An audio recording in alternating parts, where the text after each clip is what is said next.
Miren, le comentaba que esta mañana que hay una situación muy indignante aquí en los Estados Unidos también que tiene que ver con lo migratorio, que tiene que ver con el refugio, que tiene que ver con el asilo político.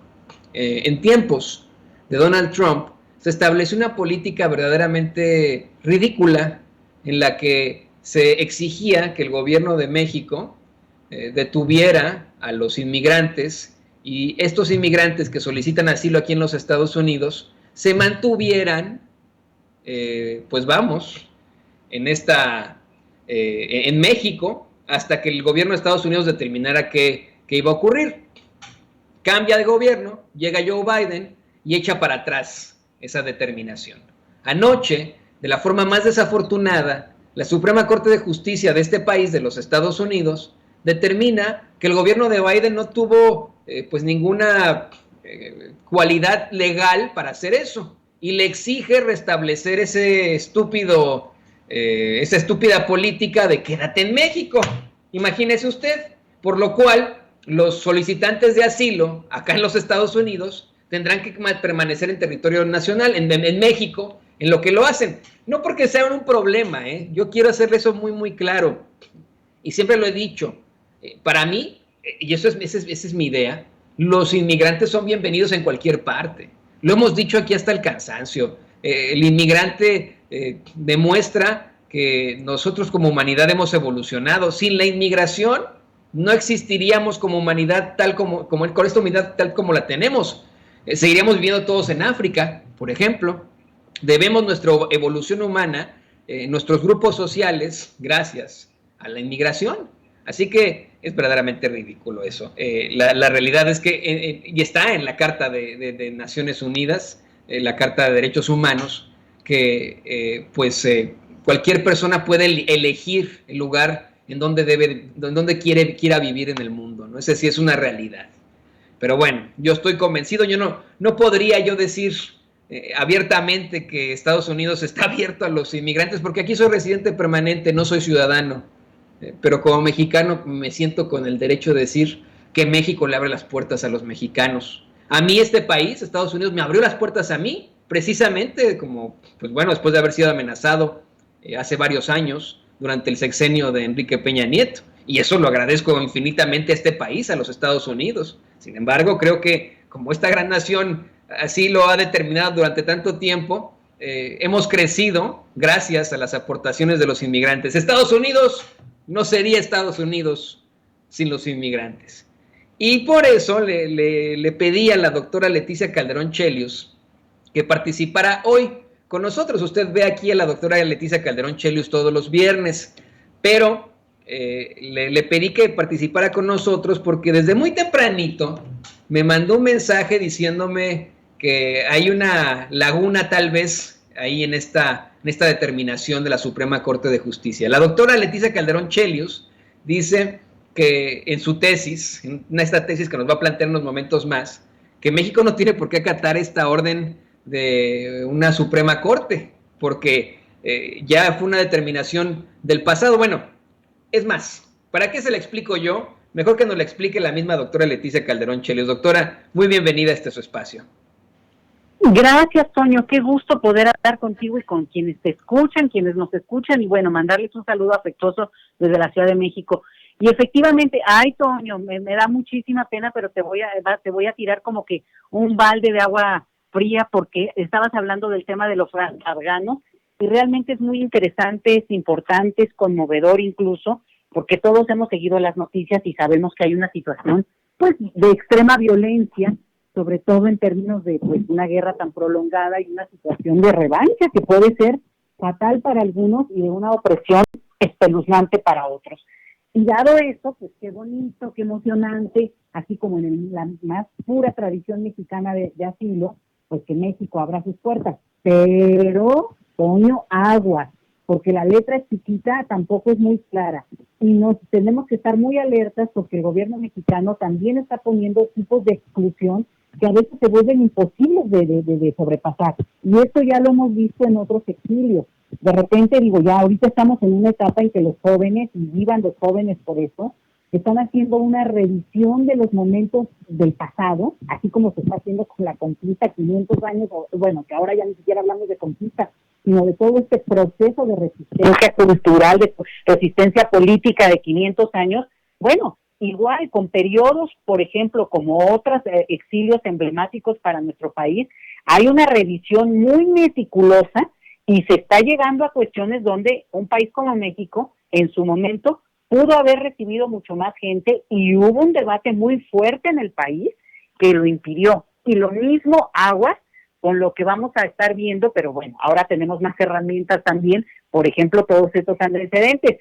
Y lo que sabemos hasta este momento es que el grupo de afganos que está llegando son de cierto perfil y de cierta visibilidad que los protege, y eso yo creo que bueno, yo estoy absolutamente de acuerdo, ¿eh? El punto aquí es qué va a ser el elemento que excluya a las personas que están en la misma situación, pero que tal vez no tienen esta condición, digamos, de visibilidad o de recursos o de capacidad de movilizarse. Incluso te voy a dar un tema horrible, pero es el idioma, Toño.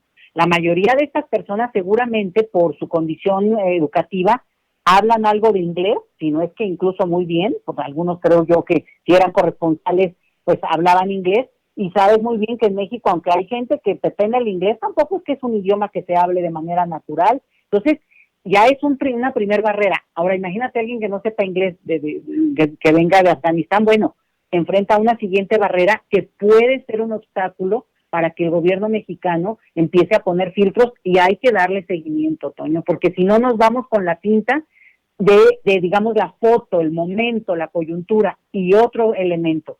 El asilo, el refugio, el primer momento es una llegada y administrativamente resolver cuestiones, pero después viene una etapa de participación con la sociedad, de asumirse como parte de esa sociedad en toda la diversidad, y el gobierno mexicano no está incorporando a la sociedad mexicana a este proceso, no nos está invitando, no nos está haciendo partícipes, y yo creo que esto no es correcto para lo que viene después, Toño. Entonces ahí te la pongo, pero además se suma, y este es exactamente, digamos, el punto que alerta, tiene que ver con que este escenario de lo migratorio es mucho más amplio.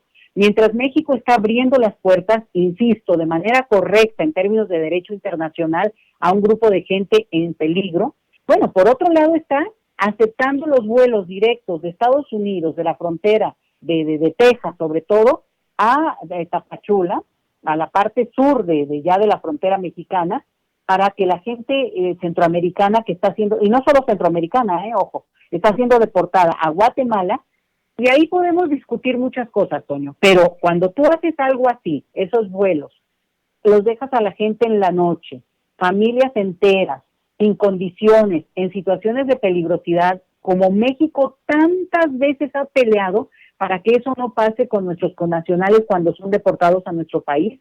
Bueno, primer punto de alerta, Toño, porque eso está pasando hoy en México, por lo menos desde hace 2 o 3 semanas. Entonces, aguas. Y la otra es el tema de un juez que, ya, tú lo dijiste muy bien, bueno, interpone una controversia para decir que como la manera como se cerró el programa de Quédate en México que había puesto Donald Trump, no es correcto y se tiene que reinstrumentar. Bueno, pero aquí cambia la correlación de fuerzas, Toño, porque una cosa es lo que digan en Estados Unidos y cómo se lleven allá, ¿no? Ahora sí que, parafraseando al presidente hoy en la mañana, pues se llevan fuerte. Y entonces un juez le puede decir al presidente de ese país que tiene que restablecer el programa. Pero México es un país soberano, Toño. Y entonces la negociación con México tiene que pasar por una serie de cosas que tienen que ver con que algunos de los solicitantes de asilo que pretenderían que estén en México, pues también son mexicanos. O sea, gente que está huyendo también de condiciones en estados como Michoacán, como Guerrero, como Guanajuato, que la situación es muy difícil y no podemos negarlo, Toño. Entonces, también México no tiene por qué aceptar, como país soberano que es, una instrucción de un juez estadounidense. Puede haber negociaciones y eso es parte de lo que tenemos también que conocer de manera transparente, Toño. Pero no nos pueden decir que como Estados Unidos dice, bueno, pues México tiene ya que acatar.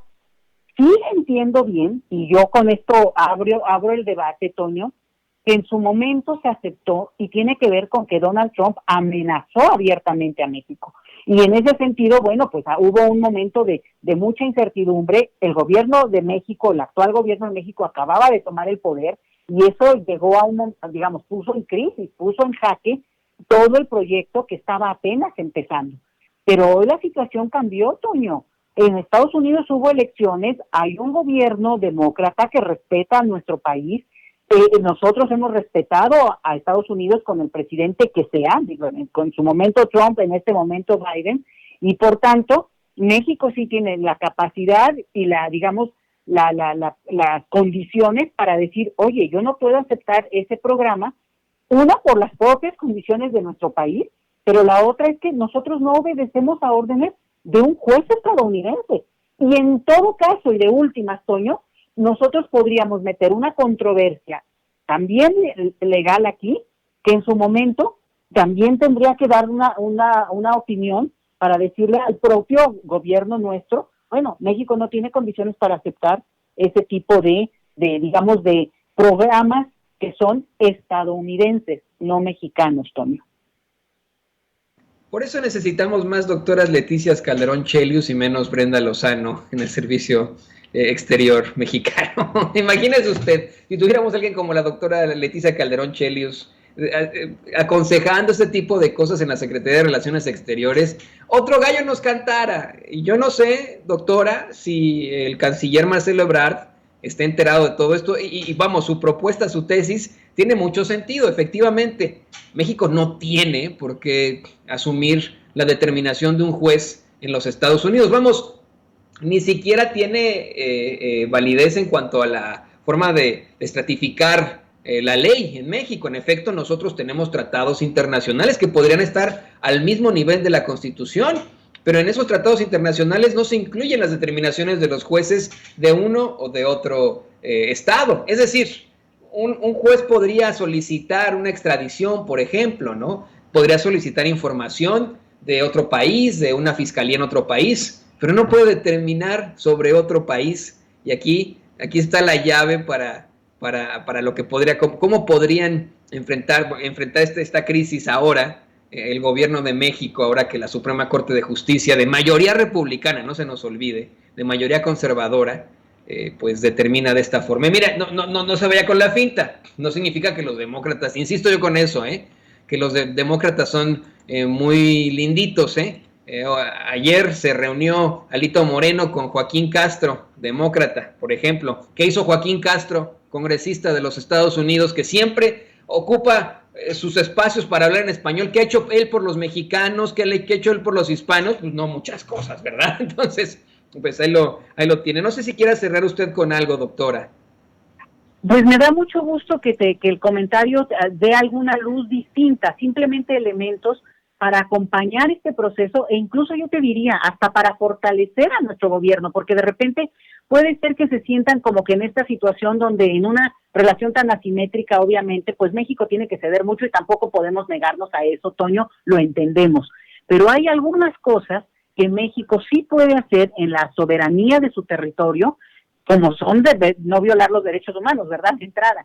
Y la otra es que también puede aventarles la pelotita y hasta te diría yo, ojo con esto, Toño, que si México se niega a aceptar una orden de un juez estadounidense, digo, en plan light, en plan diplomático, al estilo de Ebrard, que es un fregonazo para esas cosas, en ese plan, hasta le hace un favor a los demócratas porque les permite seguir peleando el tema migratorio en el escenario estadounidense, no sacarlo de ahí y decir, oye, no, tenemos que hacer una amnistía y resolver este asunto con el que llegó al poder Biden.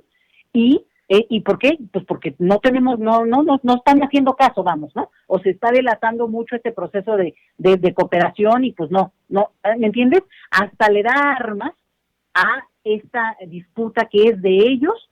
Bueno, tú porque estás allá, Toño, pero es una disputa que México no tiene por qué hacer suya. Y con eso termino, Toño. Pues, le agradecemos como siempre a la doctora Leticia Calderón Chelius en esta intervención de miércoles, pero la tendremos también el viernes. No se vaya a perder, por favor, a la doctora aquí el viernes para que platiquemos de su columna ¿Por qué no nos adelanta un poquitito, doctora? ¿De qué va su columna este viernes? Cuéntenos. Pues mira, yo creo que voy a retomar este tema, Toño, porque vas a ver que va a ser papa caliente, porque justo es el como el policía bueno, policía malo, ¿no? Por un lado, vengan los afganos, muy bien, repito, pero por el otro tienes, bueno, pues a los haitianos desesperados en la frontera sur de México, y tú puedes decir, y ahora sí que nosotros cómo aparecimos en este escenario. Bueno, pues geografía es destino, Toño, y somos el país frontera del país más rico del planeta, y con eso nos toca y con eso hemos vivido como nación soberana y libre, ¿no? Entonces, yo creo que me voy a ir por ahí, sobre todo porque en el transcurso de la tarde, Marcelo Ebrard va a dar un pronunciamiento al respecto de este tema, y pues nos va a dar para hablarlo mucho, y tampoco ser ingenuos, Toño, porque acompañar y, digamos, y favorecer que avance este tipo de proyectos políticos también tiene que ver con la necesidad de contar con la opinión pública en el sentido de la información que nos brinda, y creo que están siendo muy opacos y no nos están incorporando para saber qué está dispuesto México a jugar y negociar. Y yo creo que es importante, Tom. También, qué bueno que podemos platicar de eso el viernes, y muchísimas gracias como siempre, doctora, por este análisis tan necesario, por esta propuesta. Esperemos que nos estén escuchando en la Secretaría de Relaciones Exteriores. Bueno, pues muchas gracias a ti, Toño. Abrazos también por ahí, y a Ceci un besote también. Sí nos escuchan, constantemente nos escuchan en las dependencias, en la misma Cámara de Diputados, de Senadores, porque buscan escuchar lo que escucha el pueblo, el público consentidor de Sin Censura. Muchas gracias a la doctora Leticia Calderón Chelios. Y vamos